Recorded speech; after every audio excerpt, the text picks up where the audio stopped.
The kettle whistled just as the morning sun filtered through the sheer curtains. Ravi stood at the counter, a slight bend in his left knee as he poured steaming water into two mismatched mugs.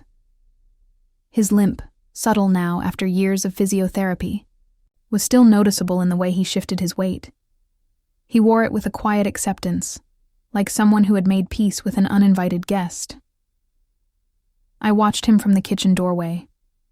Every morning he made tea the same way. 2 spoons of sugar for himself, 1 for me. Small rituals, comfortable patterns. To the world, I had it all: a steady marriage, a gentle husband, a respectable job and corporate training. But even the most perfect-looking portraits sometimes hang crooked. Ravi turned, offered me a mug. "Early meeting?" I nodded, wrapping my fingers around the cup. "Client prep. Big one." He smiled. "You'll do fine. You always do." There was no doubt in his voice, no suspicion. That was Ravi. Constant, believing, good, maybe too good. He trusted me in the way a person trusts the ground beneath them, never expecting it to fall away. We sat across from each other at the kitchen table, the silence between us familiar, but no longer warm. I studied the scar on his jaw. Faint now, almost elegant. A remnant of the accident that changed our lives 5 years ago. He had been riding his motorbike home after a late shift. A truck ran a red light. He survived, but his left leg never fully recovered. The wedding happened 6 months later, though we postponed the honeymoon indefinitely. First the surgery, then the therapy, then the quiet resignation that things had changed. He still carried himself with dignity, but I saw it in his eyes sometimes, the flicker of pain, the brief moment when he tried to reach for something on the top shelf and remembered he couldn't without favoring his hip. He never complained, and somehow that made it worse. I wasn't sure when the distance began. It wasn't dramatic. No fights, no betrayals. Just a slow fading. We still spoke, still touched, but our intimacy became procedural, like checking a box. We'd lay in bed, side by side, connected by proximity, but not presence. I told myself it was normal, that this was what marriage became. But deep down, I knew I was starving for something more. It wasn't until Karan came back into our lives that I realized how hollow I had become. He first visited one evening, helping Ravi move an old cabinet. I hadn't seen him in nearly a year. Taller than Ravi by a few inches, broader in the shoulders, Karan had a way of commanding a room without trying. He was quiet, almost reserved, but there was an intensity in his stillness, like a storm that hadn't broken yet. He smiled at me when he walked in, brief but firm, and for a second, I forgot how to breathe. That night, after dinner, I watched them laugh together, 2 brothers bonded by blood and boyhood. Ravi looked more alive than he had in weeks. Karan noticed me watching, and our eyes met across the room. He looked away first, but that moment lingered longer than it should have. Later, while washing dishes, I scolded myself. A look means nothing. A smile means less. You're married. You love your husband. But love, I was learning, wasn't always loud. Sometimes it whispered so softly, you could mistake it for silence. Over the next few weeks, Karan came by more often. Sometimes to fix a leaky faucet, sometimes just to bring fresh mangoes from a client's orchard.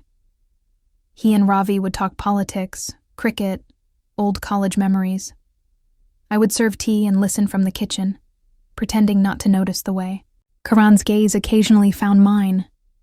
There was no flirting, no words exchanged, just awareness.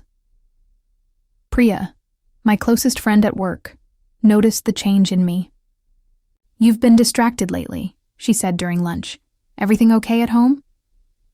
"Fine," I lied. "Just work stuff." But the truth was harder to explain. I wasn't unhappy. I wasn't mistreated. I was just unfulfilled. And that emptiness had found a mirror in Karen's eyes. One evening, after Ravi had gone to bed early, I walked onto the balcony to find Karen standing alone, his phone in his hand, staring out at the city.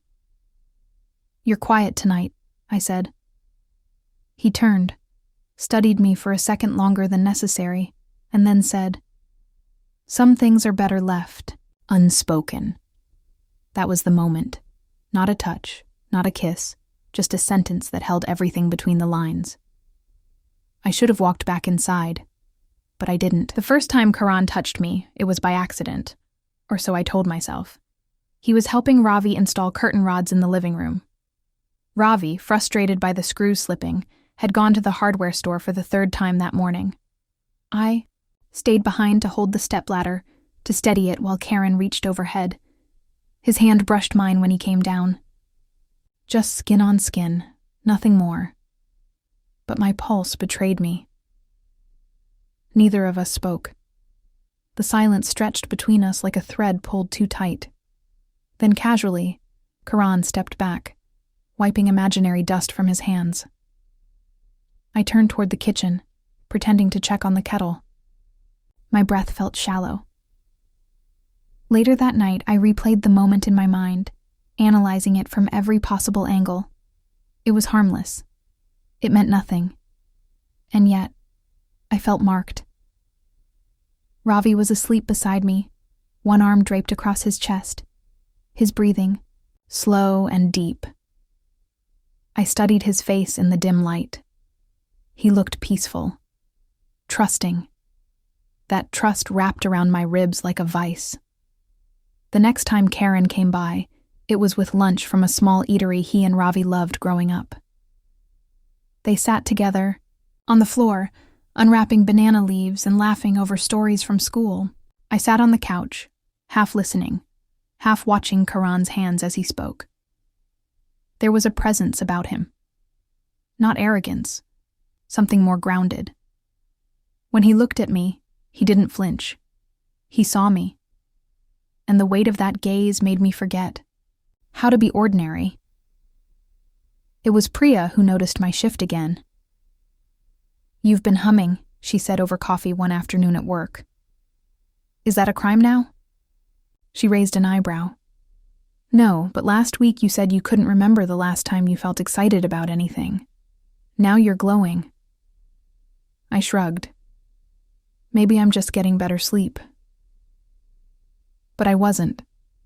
I lay awake most nights, my thoughts tangled. I knew what I was playing with. I knew the fire, and still, I moved closer. The escalation wasn't planned. It crept in quietly, like water through a crack in the wall.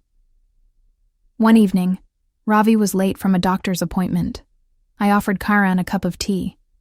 We sat on opposite ends of the couch, both pretending the distance was safety. "You're not happy, are you?" he asked suddenly. I froze. "What makes you say that?" "You look at him like you're trying to convince yourself. That's cruel. It's honest." I didn't answer. I couldn't. He stood up and walked to the window, arms crossed. "I'm not judging you, Maya," he said after a long pause. "But pretending costs more than admitting." The air between us thickened. There was no touch, no confession. Just the terrible clarity of being seen. The first kiss came days later. It was a Tuesday. Ravi had gone to bed early after a particularly exhausting session of therapy. I found Karen still in the kitchen, drying his hands on a towel. I meant to say goodnight, to thank him for helping again. But instead, I stood there, frozen in the archway. Karan looked at me, really looked. And in that glance, every wall I had built collapsed. He stepped forward, slowly, cautiously, as if giving me time to run. I didn't. The kiss was quiet. No music, no thunder, just the sound of breath catching and a soul cracking open. I pulled away first. "This is a mistake," I whispered. He nodded. "I know." But neither of us moved. Over the next few weeks, the secrecy multiplied.